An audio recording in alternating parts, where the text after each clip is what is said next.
ఈరోజు బయ్యారం రాజయ్య గారి కొడుకు వినయ్ గారి పుట్టినరోజు సందర్భంగా మీ అందరికీ వినయ్ గారు, రాజన్న గారు మీ అందరికీ అన్నదానానికి అండగా నిలబడారు. అయితే మీ అందరి దీవెనలు, ఆశీస్సులు వారితోని, వారి కుటుంబ సభ్యులతోని ఉండాలని మనస్ఫూర్తిగా కోరుకుంటున్నాను. ఇలాంటి బ్రహ్మాండమైన అన్నదానానికి సహకరించిన రాజన్నకు చాలా చాలా కృతజ్ఞతలు జరుపుతూ ఇలాంటి సహకారం ఎతిహాద్ ఫౌండేషన్ కు కొనసాగాలని మనస్ఫూర్తిగా కోరుకుంటున్నాను.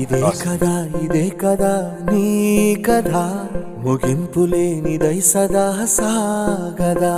నీ కంటి రెప్పలంచున మనస్సు నిండి పొంగిన ఓ నీటి బిందువే కదా నువ్వెతుకుతున్న సంపద. ఒక్కొక్క జ్ఞాపకానికి 100 ఏళ్ల ఆయువుందిగా, ఇంకెన్ని ముందు వేచనో అవన్నీ వెతుకుతూ పదా. మనుష్యులందు నీ కథ మహర్షిలాగా సాగదా. మనుష్యులందు